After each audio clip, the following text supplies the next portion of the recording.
This is She Creates Business, a podcast for wedding pros. Your host, Kinsey Roberts, interviews incredible women in the wedding industry who are making their mark and creating success on their terms. Join the conversation. Well, hello there, and welcome to episode 100 of She Creates Business, a podcast for wedding pros. This is your host, Kinsey Roberts. We made it. We made it to episode 100. Thank you so much for being here. If you are a longtime listener of this show, literally, I could not have done this without you. It wouldn't have been possible. It wouldn't have been a thing. I would have quit a long time ago. If you are just joining us, you are just as important, and I'm really, really excited that you're here, and I hope you'll stick around and hang out with us. As you can tell from the title of this episode, I thought I would tell you, after 100 episodes, I've done more than 100 interviews because I bank some of my episodes. But after 100 published episodes, there's a few things that I've learned about podcasting and about business in general, and I wanted to share those with you. I like these roundup types of podcasts. I like listening to them. I like roundup blog posts, so I thought we could sit back and enjoy those. Before I get into the 7 things I've learned about podcasting and about business in these last 100 episodes, I want to remind you guys about the bundle. So the Opt-in Shop has the bundle that comes in 5 colors of lead magnets, content upgrades, freebies, whatever you'd like to use them for, to build your list, to include in your blog post, to use as email content for a list that already exists. And right now the bundle is $75. It comes with 8 products, it comes with digital mock-ups, and it also comes with lifetime access to any opt-in I add in the future. On March 10th, that price is going up to $147 because of all of those new inclusions, and I'm super excited to keep offering the $75 rate for the next 2 weeks here or so, and I would love for you to grab it while it's still $75. So remember, March 10th, $147 price increase, but right now you can get it for $75. And it comes with literally everything you need to start marketing those lead magnets. And they're done for you. They're done for you, plug and play. They're not just lead magnet ideas, quote. They are ready to go. I'll give you an example of what one is. One of them is a 93-page vendor meeting workbook, and it helps take your couples through every vendor meeting they're going to have. One of them is a gratitude journal for couples and one for brides. One of them is a daily planning page, which is a really cute day planner. And one of them is a guest list planner. So lots of cool things happening over there in the bundle. If you see a color that is more in tune with your business, but you don't see it in the opt-in shop, I offer 5 that I think are pretty overall, they're kind of overarching in our industry. But if you see your brand color and it doesn't, or you don't see your brand color, let me know what your brand color is, and we'll see about creating it. But anyway, okay, let's talk about these 7 lessons, tips, things that I've learned after having 100 podcast episodes published. Number 1, and this isn't really in sequential order except for number 1, because this really is the number 1 thing. You're not going to be surprised when I say this, but I always like to say it anyway. Relationships matter always. Relationships with fellow wedding pros, with fellow podcasters, whatever industry you're in, relationships matter, and they really are the number 1 way you can become better at your craft. They're the number 1 way you can build your network. They're the number 1 way you can build your business. I will say it time and time again because I couldn't have started this podcast without the relationships that I built at the Creative at Heart conference just 2 months before I published my first episodes. And they really helped me get this show off the ground and up and running. And without them, I wouldn't have been able to do that. And in addition to that, I had no online presence. I had 0 online presence. So they really didn't have a reason to say yes to me other than I made a good impression at the conference. And I really, really cared about what they were doing, which is part of relationships mattering, right? Mattering, is that a word? And it's hard for me to really put into words and articulate this well, I think, but I really care about what my guests are doing in their business, in their life. I want them on the show because I am interested in them personally. I've been following them online, and I've said this before in other podcasting episodes, but I was a guest on a show, on a podcast a couple months back, and they asked me, well, what's the secret? Not really the secret, but how do you get your guests to share your episodes? Because as I said, I've published 100 episodes. We know this, right? We can read. But I've only had one person not share their episode. One person out of all of the interviews I've done hasn't shared their episode. And it's okay if people don't. It's not their job to promote my podcast. It's my job to promote my podcast. But every person who comes on my show shares their episode because they're excited to share their episode. I like to think it's because we had fun. We're friends now. We built a rapport and they know that I care about what they're doing in their business. And that's me personally speaking with them and building that rapport and building that relationship and not just taking their time for granted. And I believe that has a lot to do with why my guests share their show. They don't, especially in the beginning. Now the show does pretty well. I think it does great. It does really well. It's in and out of the top charts in the career section of iTunes. And so it does well, right? But in the beginning, I was nobody. I started my Instagram feed for this podcast and, maybe had 15 followers by the time I published my first episode. I wasn't working in online business as an individual brand. I was working in marketing agencies. And so I didn't have, I didn't have a Facebook group, or I didn't have a business I was building for 5+ years, or I didn't have an Instagram following or an email list. I didn't have any of those things. I was doing those things for other people. And I truly believe that it's all of the relationships that I've built along the way that have helped the show grow, which really brings me to the number 2 thing that I've learned. And that is my number 1 growth tool for my podcast is my guests and their audience and their willingness to share the show. I don't think that I could do this podcast. I know I couldn't do this podcast if I didn't actually care what I was interviewing my guests about. If I didn't actually care about my guests themselves, if I didn't appreciate them, if I was just kind of like churning through people to get episodes out, I wouldn't like my podcast at all. It would be actually kind of boring because a podcast takes work. I enjoy it. You know that my podcast is super casual. I don't really edit my episodes, which I have a funny story to tell you about that in just a second.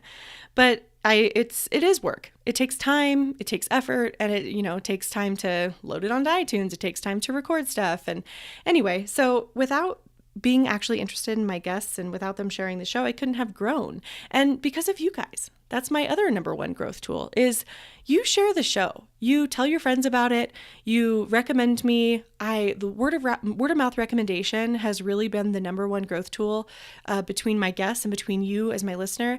And without you, I couldn't have done it. Without either one of you, I couldn't have done it. And so number 1 and number 2 really tie in together, but relationships matter. And my number 1 growth tool has been word of mouth in both of those relationships, my relationship with my listener and my relationship with my guests. And I'm so proud of that.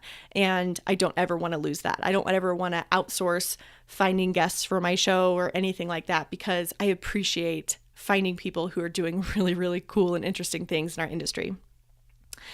Number 3, I feel this way. I've said this a lot on the show and on Instagram.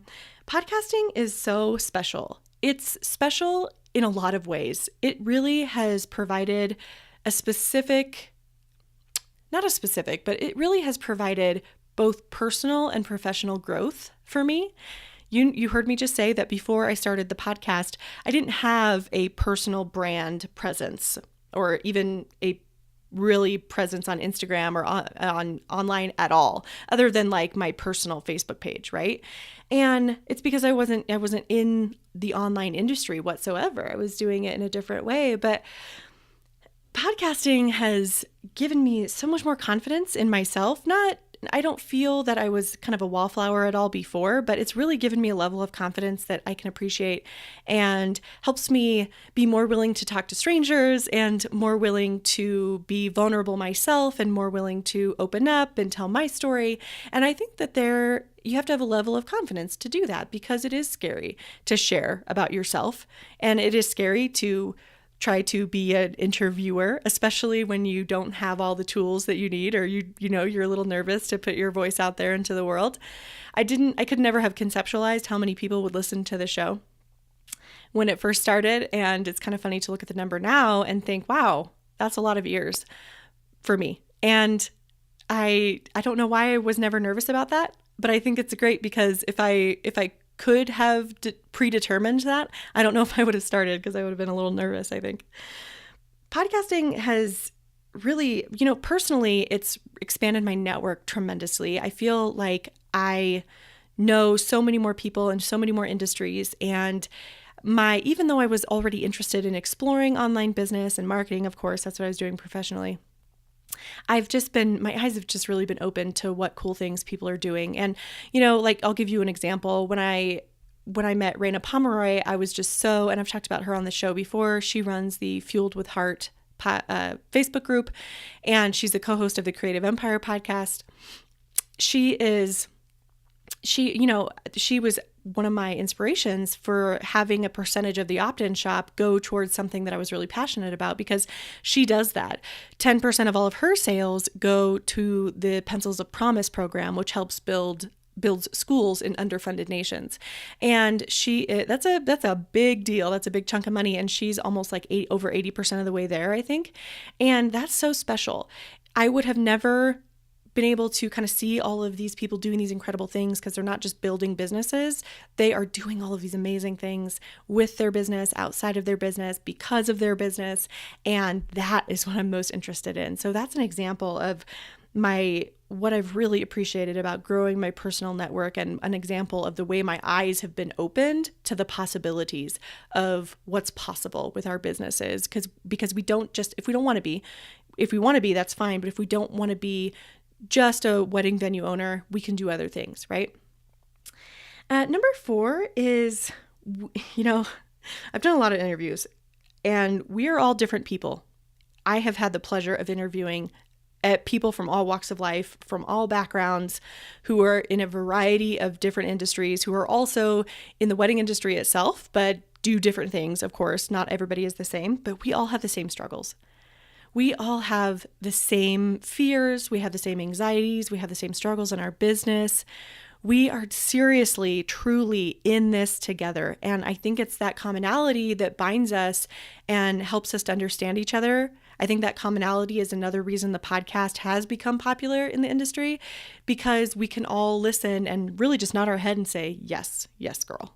Like, I was just there last week, or that happened to me last year, or I had no idea that is a thing, and I'll look out for that. And now I know to avoid that. When people can come together in an industry to share information openly and help educate each other by telling stories, because that's the most effective way to get a point across, it elevates our entire industry. And I'm really happy that the guests on my podcast have been so forthcoming with their information and so willing to share everything that they've learned, everything that they've done in their business, even if at the time it was embarrassing, or it felt wrong, or they felt like, gosh, I stink at this business thing.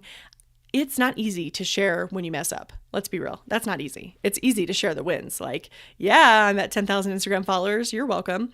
But it's not easy to say, yeah, when I started this show, I had 15 Instagram followers and 2 posts. I had no idea. I didn't know what I was doing. Anyway, so without riding that dead horse, I'll just tell you that we may be different. There's a lot of differences, and it feels that way, doesn't it? A lot of sometimes, and I'm not going to get too deep into this because I'm not like a politician or anything, but feels like there are a lot of differences dividing a lot of people right now. And one thing I can tell you is that we are not that different. We are not as different at all as people who won't shut up on the TV want you to believe. Okay, I'll leave it there. Wow, I got a little bit passionate about that. I'm sorry. Okay. Number 5, this is funny. I actually learned this recently. I like to interview more than I like to do solo episodes on this particular podcast. I don't really see myself as somebody who does a lot of solo shows in the wedding industry because, I haven't been in the wedding industry for that long. We've owned the venue for, we've been in the game and doing it for just over 2 years, but really the venue itself, because building takes so long, has only been open for just about a year. And I don't really like to do that many solo shows. I love Tip Tuesdays because it's not teaching, really. It's just sharing a story of something I'm trying. But I really love interviews. I love featuring other business owners. I love to hear what they're doing in their business. That is what fires me up and gets me excited about doing the podcast. I'm not so much a teacher unless it's a topic I'm really passionate about. Recently, I've been chatting with women privately on what it's like to be a venue owner and everything that we've done to build our venue, run our venue, and it's been really amazing. It's funny, I never thought I would talk about what it takes to build a bathroom. But I have had that conversation recently. And that's the one thing that I'm pretty passionate about. But other than that, interviews are my, as they say, the peanut butter to my jelly. I don't know who says that. Never mind.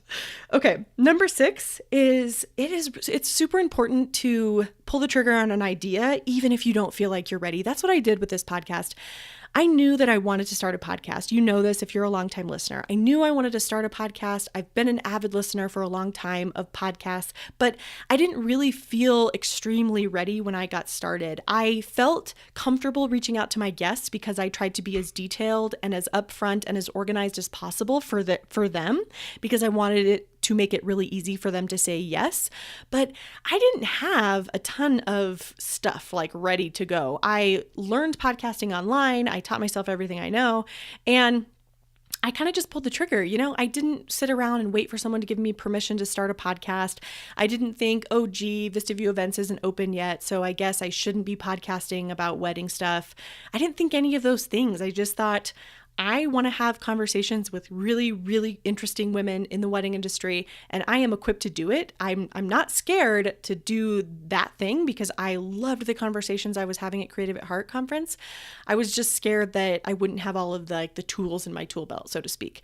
And that actually brings me to my 7th and final tip or point or whatever, the 7th thing I've learned as in podcasting for 100 episodes is, the right technology, speaking specifically about podcasting, and I'll tie this into the wedding business in just a second, but the right technology and the right tech tools, it's important. Don't get me wrong. It is important, but it is not everything. You can have amazing sound quality and have all of the best tools in the business, and your content can stink. Nobody can want to listen to you because actually you're not a good interviewer.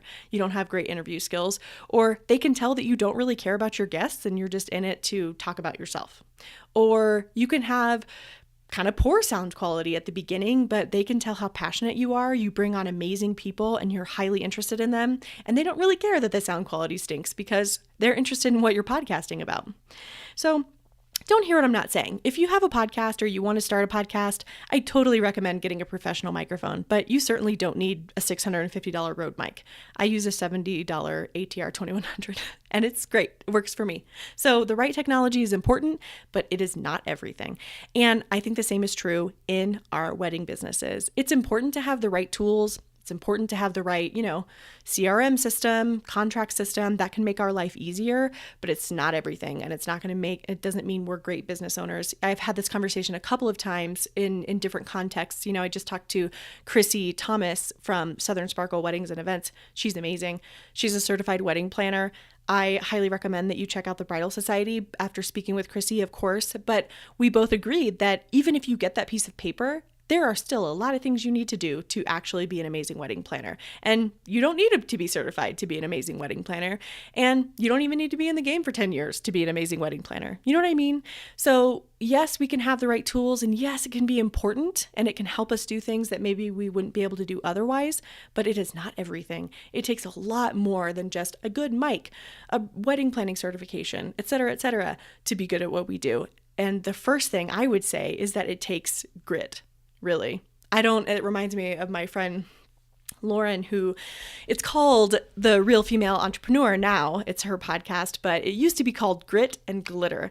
And I loved that name. I love her new branding way more, and it's amazing. And it really fits who she is. But her podcast, when I first saw the name, I was like, wow, there was literally never a truer statement, especially in the wedding industry. And it's not a wedding podcast, it's a female entrepreneur podcast, but grit and glitter, we have to have both we got to have that grit. We have to have that persistence. We have to have the determination and the desire to pursue things even when it feels hard. But we also need a little bit of glitter to make things look prettier, even on the outside, even if under the surface we're treading water as fast as we can.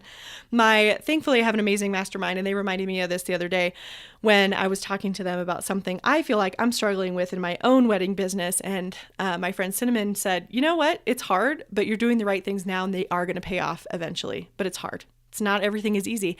And that's true. And I've said that on the podcast before, and I'm so glad she reminded me of that, because sometimes business can feel hard. Doing the podcast feels hard because sometimes it feels like one other thing I have to do, but then I remember, no, I get to do these things, right? We get to do these things. We have the choice. And this is something that is so important to me. And I would not change it for anything. So those are the 7 tips, you guys, that I have kind of really taken away. And I know that a lot of them aren't super tangible, but if you have any questions or you're like, okay, I really appreciated number 3, but could you make it a little bit more tangible? Let me know in the Instagram comments. I'm happy to do that. Let's recap. Number 1, relationships matter every day, all day long, forever. Number 2, my number 1 growth tool has been word of mouth. In this digital world, that analog referral has been my number 1 tool for growth. And I think the same can be true in our wedding businesses. Number 3 is podcasting is special. It has given me personal and professional growth that I could have never imagined. Number 4 is we're different, but we're the same. We're different humans, we're different people, we have different upbringings, we have different backgrounds, but we have a lot in common. We have more in common than sometimes we remember, I think. And number 5 is I love to interview more than I like to do solo shows, unless it's something that I'm really excited about or it's something that I just want to tell you that I'm testing in my own business. I feel like that's where my main skill is I appreciate testing and researching, and it fuels me, it fuels my fire, and I like to talk about it too. Number 6 is it's really important to pull the trigger on ideas that you have, even if you don't feel ready. It's kind of the Silicon Valley method of minimum viable product. Put something out there so that you can get feedback on it, and then you can make it even better.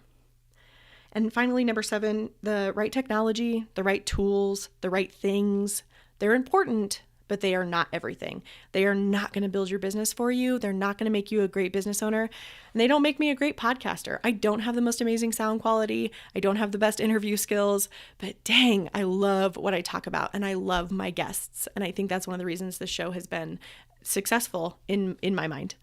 All right, guys, that is all I have for you today. Again, I cannot tell you how much I appreciate you being a listener. Thank you for bringing me to episode 100. Thank you for helping me stick with it, especially, beginning in the middle of 2017 when I really felt like I was just keeping my head above water. And after I got the job at Acuity and things were kind of spiraling out of control, I didn't publish for a while, but we're back in the game now, and I'm so grateful. So for you who has been a long-time listener, thank you so much. I really appreciate you, and I will see you on the next episode for episode 101. Not quite as thrilling. There's not I won't introduce it as episode 101 like I did at the beginning of this show, but still exciting. Appreciate you guys. Hope you have an amazing day wherever you are, and we'll chat soon. Thank you so much for listening to She Creates Business. Please take a minute and head to iTunes to leave an honest review so we can help more wedding pros find the show.